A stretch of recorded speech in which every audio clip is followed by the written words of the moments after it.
بظاہر تو یہ بغداد کے قریب رہنے والے ایک بزرگ حکیم اور اس کے 5 بیٹوں کی ایک سیدھی سادھی داستان لگتی ہے جی، لیکن جب ہم اس کا گہرائی سے جائزہ لیتے ہیں تو پتہ چلتا ہے کہ یہ صرف ایک کہانی نہیں، یہ انسانی فطرت، خاندانی رشتوں اور کردار کی مضبوطی پر ایک مکمل کیس سٹڈی ہے۔ بالکل۔ یہ کہانی اس بنیادی سوال کو چھیڑتی ہے کہ ہماری اقدار کا ہماری قسمت سے کیا تعلق ہے۔ ہم اکثر کامیابی کو محنت اور ذہانت سے جوڑتے ہیں، لیکن یہ قصہ ایک اور عنصر کی طرف اشارہ کرتا ہے۔ اور وہ کیا ہے؟ وہ ہے والدین کے ساتھ ہمارا سلوک۔ تو آج ہمارا مقصد اس کہانی کی پرتیں کھولنا ہے اور یہ دیکھنا ہے کہ اس میں صرف اخلاقی سبق ہی نہیں بلکہ انسانی نفسیات اور سماجی رویوں کے بارے میں بھی کیا کچھ پوشیدہ ہے۔ بہت خوب، تاہیے شروع کرتے ہیں۔ کہانی کا مرکز، جیسا کہ ہم نے کہا، حکیم نامی ایک دانا بزرگ ہیں اور ان کے ہیں 5 بیٹے۔ سب سے بڑا بیٹا یوسف ایک محنتی زمیندار ہے، لیکن والد کی خدمت کرتے کرتے وہ تھک چکا ہے۔ اچھا، وہ انہیں ایک ذمہ داری سمجھنے لگا ہے جسے وہ بس پورا کر رہا ہے۔ اور دیکھیں، یہیں سے کہانی کا نفسیاتی پہلو شروع ہوتا ہے۔ حکیم، جو ایک دانا شخص ہے، وہ اپنے بیٹے کی اس اندرونی کشمکش کو محسوس کر رہا ہے۔ کہانی میں ایک بہت ہی پراثر تفصیل ہے کہ جب یوسف تھکا ہارا گھر آتا تھا تو باپ اس کی تھکن کو دیکھ کر خاموش ہو جاتا تھا۔ وہ کچھ کہتا نہیں تھا، بس محسوس کرتا تھا۔ اور یہ خاموشی، یہ بہت معنی خیز ہے۔ یہ ایک باپ کی محبت بھی ہے اور بیٹے کے رویے سے پیدا ہونے والی ایک ہلکی سی مایوسی بھی۔ صحیح۔ اور یہ صورتحال اس وقت ایک نیا موڑ لیتی ہے جب حکیم خود ہی اس خاموشی کو توڑتا ہے۔ وہ یوسف سے کہتا ہے کہ بیٹا، میں جانتا ہوں تم پر بوجھ پڑ گیا ہے، میں تمہارے دوسرے بھائی کے پاس چلا جاؤں گا۔ اور یوسف اسے روکتا نہیں ہے؟ بالکل، وہ اسے روکنے کی کوشش نہیں کرتا۔ تو کیا یہ صرف تھکن ہے یا کچھ اور؟ دیکھیں، یہ ایک کلاسک مثال ہے جسے ہم کیئر گیور برن آؤٹ یا خدمت کرنے والے کی تھکن کہہ سکتے ہیں۔ یوسف کوئی برا انسان نہیں ہے، لیکن وہ فرض نبھاتے نبھاتے جذباتی طور پر کھوکھلا ہو گیا ہے۔ اچھا۔ اس کے لیے والد کی خدمت اب محبت کا اظہار نہیں رہی، بلکہ ایک معمول کا کام بن چکی ہے جو اسے تھکا رہا ہے۔ اور حکیم کا خود وہاں سے جانے کا فیصلہ اصل میں ایک امتحان کا آغاز ہے۔ وہ تصادم نہیں چاہتا، وہ دیکھنا چاہتا ہے کہ اس کے بیٹوں کی تربیت نے انہیں کیا سکھایا ہے۔ تو پہلا بیٹا اس امتحان میں آپ کہہ سکتے ہیں کہ ایک طرح سے ناکام ہو گیا۔ اس کے بعد حکیم اپنے دوسرے بیٹے فاروق کے پاس جاتا ہے۔ یہ ایک کامیاب اور امیر تاجر ہے۔ اب شاید یہ امید کی جا سکتی ہے کہ جس کے پاس وسائل کی کمی نہیں، وہ بہتر خیال رکھے گا۔ ہاں، لیکن یہاں ہمیں ایک بالکل مختلف قسم کی ناکامی نظر آتی ہے۔ فاروق کا کردار جدید کاروباری ذہنیت کی علامت ہے، جہاں رشتے بھی ایک ٹرانزیکشن یا سرمایہ کاری بن جاتے ہیں۔ صحیح۔ اس کے لیے ہر چیز کا ایک فائدہ یا نقصان ہوتا ہے۔ وہ اپنے والد سے کہتا ہے، ابا، آپ کو میرے ساتھ کاروبار میں مدد کرنی چاہیے تاکہ آپ کی موجودگی کا مجھے بھی کچھ فائدہ ہو۔ یہ جملہ تو بہت کچھ کہہ جاتا ہے۔ یعنی والد کی موجودگی کا اب کوئی ذاتی جذباتی فائدہ نہیں، صرف معاشی فائدہ ہو سکتا ہے۔ یہ تو رشتوں کو بالکل ہی ایک بزنس ڈیل سمجھنے والی بات ہوئی۔ یہی تو اس کہانی کا گہرا نقطہ ہے۔ فاروق کے لیے اس کے والد ریٹرن آن انویسٹمنٹ نہیں دے رہے تھے، اس لیے وہ ایک بوجھ بن گئے۔ اور جب اس کی بیوی والد کی کھانسی کی شکایت کرتی ہے تو وہ انہیں پیسے دے کر دوسرے بھائی کے پاس بھیجنے کی کوشش کرتا ہے۔ یہ اس کے نزدیک ایک پریکٹیکل سلیوشن ہے۔ ایک منطقی حل۔ جی، ایک منطقی حل۔ وہ محبت اور ذمہ داری کو پیسوں سے بدل رہا ہے۔ اور یہ صرف ایک بیٹے کی کہانی نہیں، یہ آج کل کے بہت سے خاندانی تعلقات پر ایک گہری تنقید ہے۔ تو ایک بھائی ذمہ داری کے بوجھ تلے تھک گیا، دوسرا فائدے اور نقصان کے حساب میں اندھا ہو گیا۔ شاید تیسرے بیٹے عثمان کے پاس حکیم کو کچھ سکون ملے گا۔ وہ ایک عام کسان ہے، نہ بہت امیر نہ بہت غریب۔ عثمان ان دونوں سے مختلف ہے۔ وہ والد کا احترام کرتا ہے، بدتمیزی نہیں کرتا۔ لیکن یہاں ہمیں ایک اور زیادہ لطیف قسم کی ناکامی نظر آتی ہے، غفلت۔ غفلت؟ جی، عثمان اپنی بیوی بچوں کی دنیا میں اتنا مگن ہے کہ اسے اپنے پاس بیٹھے بیمار باپ کی تنہائی اور اداسی نظر ہی نہیں آتی۔ اس کی محبت اور خدمت صرف جذبات تک محدود ہے، یہ کوئی ایکٹیو یا عملی عمل نہیں ہے۔ اچھا، تو اس کا مطلب یہ ہوا کہ صرف دل میں احترام کا جذبہ رکھنا کافی نہیں ہے. مطلب کہانی یہ بتا رہی ہے کہ محبت کا اظہار عمل سے ہوتا ہے، توجہ دینے سے ہوتا ہے. بالکل. عثمان کی غفلت بھی ایک طرح کی ناقدری ہے. یہ ہمیں سکھاتی ہے کہ محبت اور خدمت کے لیے وقت اور توجہ دینا پڑتی ہے. یہ خود بخود نہیں ہو جاتی. اور پھر ہم چوتھے بیٹے احمد تک پہنچتے ہیں جو لالچ کا مجسمہ ہے. اوہو. وہ شروع میں والد کا استقبال صرف اس امید پر کرتا ہے کہ ان کے پاس کوئی دولت ہوگی، اور جیسے ہی اسے پتا چلتا ہے کہ وہ خالی ہاتھ ہے، اس کا رویہ فوراً بدل جاتا ہے اور وہ انہیں گھر سے نکال دیتا ہے. یہ چاروں بیٹے تو جیسے معاشرے کے 4 مختلف روپ ہیں. ایک فرض کا مارا ہوا، دوسرا مادیت پرست، تیسرا نیک نیت لیکن غافل، اور چوتھا خالصتاً لالچی. جی. اور یہی کہانی کی خوبصورتی ہے.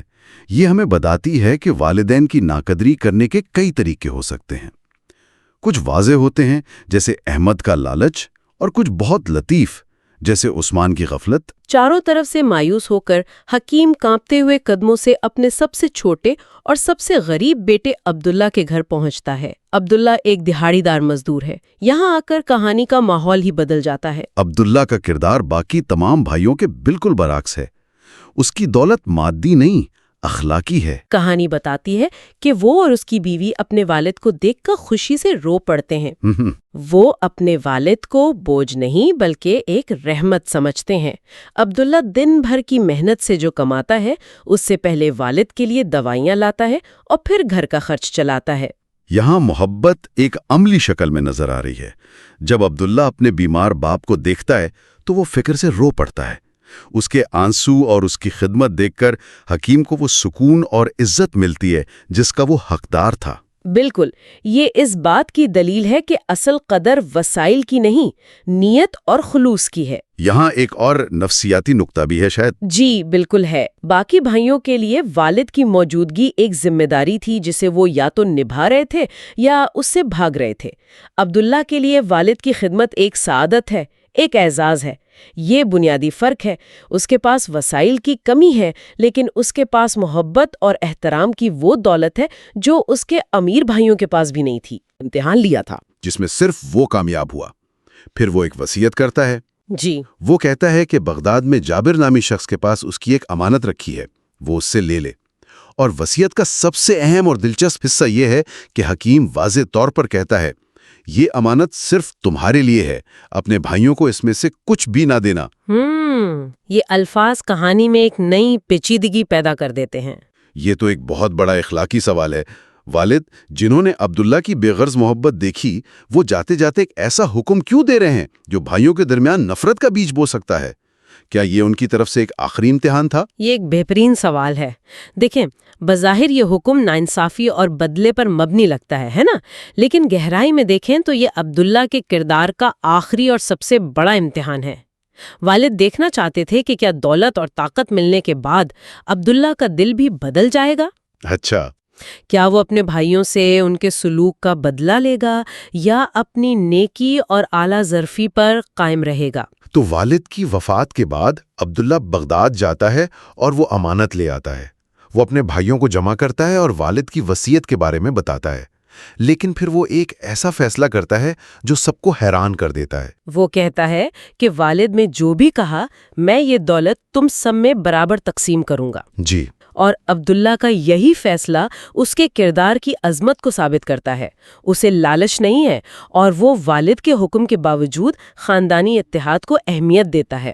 وہ جانتا ہے کہ اس کے بھائیوں نے غلط کیا ہے، لیکن وہ بدلہ لینے کے بجائے معافی اور محبت کا راستہ چنتا ہے. یہ ایک دلچسپ نقطہ ہے. والد کی وصیت بہت واضح تھی کہ بھائیوں کو کچھ نہ دیا جائے. عبداللہ کا اس وصیت کے خلاف جانا، کیا یہ والد کی نافرمانی نہیں کہلائے گی؟ بظاہر تو یہ نافرمانی لگتی ہے، لیکن گہرائی میں دیکھیں تو عبداللہ والد کی تعلیمات کی روح پر عمل کر رہا ہے، ان کے الفاظ پر نہیں. چاہے اس کے لیے اسے والد کے آخری حکم کو نظر انداز ہی کیوں نہ کرنا پڑے. صحیح. تو صندوق کھولا جاتا ہے اور اس میں سے بے تحاشا دولت نکلتی ہے. دکانوں کے کاغذات، زیورات، اشرفیاں. اور عبداللہ اپنا وعدہ پورا کرتا ہے. سب کچھ پانچوں بھائیوں میں برابر تقسیم کر دیتا ہے. یہاں تک تو سب ٹھیک لگتا ہے، لیکن اس کے بعد قسمت اپنا کھیل دکھاتی ہے. جی اور کہانی کا یہ حصہ دعا اور بددعا کے تصور کو عملی شکل میں سامنے لاتا ہے۔ لیکن اگر ہم اسے صرف مافوق الفطرت واقعہ نہ سمجھیں تو اس میں بھی ایک گہری حقیقت چھپی ہے۔ اچھا، وہ کیسے؟ چند ہی مہینوں میں باقی چاروں بھائی اپنی دولت گنوا بیٹھتے ہیں۔ کوئی کاروبار میں تباہ ہو جاتا ہے، کوئی چوری کے الزام میں جیل چلا جاتا ہے۔ کہانی کہتی ہے کہ وہ سونے کو ہاتھ لگاتے تو مٹی بن جاتا۔ تو کیا یہ صرف والد کی بددعا کا اثر تھا یا اس کی کوئی اور وجہ بھی ہو سکتی ہے؟ کہانی اسے بددعا کا نتیجہ قرار دیتی ہے، لیکن ہم اسے کردار کے منطقی انجام کے طور پر بھی دیکھ سکتے ہیں۔ جن بھائیوں کا کردار لالچ، خود غرضی اور ناقص فیصلوں پر مبنی تھا، ان کا دولت کو ضائع کر دینا کوئی حیرت کی بات نہیں ہے۔ صحیح۔ ان کی بددعا دراصل ان کا اپنا کردار ہی تھی۔ ان کے پاس پیسہ تو آ گیا، لیکن اس پیسے کو سنبھالنے کی اہلیت اور دانش نہیں آئی۔ اور اس کے برعکس عبداللہ کا کیا ہوتا ہے؟ عبداللہ اپنے حصے کی رقم سے ایمانداری اور محنت سے کپڑے کا کاروبار شروع کرتا ہے، اور اس کا کاروبار دن دگنی رات چوگنی ترقی کرتا ہے۔ وہ آہستہ آہستہ اپنے بھائیوں کی بیچی ہوئی دکانیں بھی خرید لیتا ہے اور پورے بازار کا مالک بن جاتا ہے۔ تو اس کی کامیابی صرف دعا کا نتیجہ نہیں تھی؟ نہیں، یہ اس کی اپنی محنت، ایمانداری اور اچھے اخلاق کا بھی ثمر ہے۔ کہانی یہ نہیں کہہ رہی کہ صرف دعا سے سب کچھ مل جاتا ہے، بلکہ یہ کہ والدین کی رضا اور دعا آپ کی محنت میں برکت ڈال دیتی ہے۔ اور سب سے خوبصورت بات یہ ہے کہ جب اس کے تباہ حال بھائی مدد مانگنے اس کے پاس آتے ہیں تو وہ نہ صرف ان کی مدد کرتا ہے بلکہ انہیں اپنے کاروبار میں شریک بھی کر لیتا ہے۔ جی، وہ بدلہ نہیں لیتا بلکہ معاف کر کے انہیں سہارا دیتا ہے۔ یہ اس کے کردار کی پختگی ہے۔ بالکل، وہ جانتا ہے کہ اصل دولت مال و اسباب نہیں بلکہ اچھا کردار اور خاندانی رشتے ہیں۔ اس کا یہ عمل اس کی کامیابی کو اور بھی عظیم بنا دیتا ہے۔ وہ صرف امیر نہیں بنا، وہ ایک بڑا انسان بھی ثابت ہوا۔ کہانی کا اختتام عبداللہ کی کامیابی پر ہوتا ہے، لیکن وہ اپنی کامیابی کا سہرا ہمیشہ اپنے والد کی دعاؤں کو دیتا ہے۔ وہ کہتا ہے، ابا جان، آپ کی دعاؤں نے مجھے امیر تو بنا دیا، لیکن آپ کے سائے کی کمی ہمیشہ محسوس ہوتی ہے۔ تو اگر ہم اس پوری گفتگو کو سمیٹیں تو اس کہانی سے ہمیں صرف یہ سبق نہیں ملتا کہ والدین کی خدمت کرنی چاہیے، اس سے کچھ گہرے نکات سامنے آتے ہیں۔ پہلا یہ کہ آپ کا کردار ہی آپ کی تقدیر ہے۔ بھائیوں کی ناکامیاں ان کے کردار میں لکھی تھی اور عبداللہ کی کامیابی بھی۔ دوسرا یہ کہ محبت ایک عملی جذبے کا نام ہے، صرف دل میں اچھے جذبات رکھنا کافی نہیں۔ اور تیسرا اور سب سے اہم یہ کہ حقیقی برکت اور کامیابی کا تعلق اکثر ان رشتوں سے جڑا ہوتا ہے جنہیں ہم اکثر اہمیت نہیں دیتے۔ یہ واقعی ایک گہرا تجزیہ ہے۔ اس قصے کو ختم کرتے ہوئے ایک سوال ذہن میں آتا ہے جس پر غور کیا جا سکتا ہے۔ یہ کہانی والدین کی رضا اور دنیاوی کامیابی کے درمیان ایک بہت واضح اور براہ راست تعلق دکھاتی ہے۔ آج کے دور میں جہاں کامیابی کو اکثر حاصل کلچر، ذاتی محنت اور پرانے طریقوں کو توڑنے سے جوڑا جاتا ہے، یہ خیال کتنا متعلقہ ہے کہ ہماری تقدیر پر سب سے گہرا اثر ہمارے والدین کے ساتھ ہمارا سلوک ڈال سکتا ہے۔ یہ کہانی ہمیں سوچنے پر مجبور کرتی ہے کہ کیا حقیقی اور پائیدار کامیابی کی بنیاد ہماری ذاتی خواہشات میں ہے یا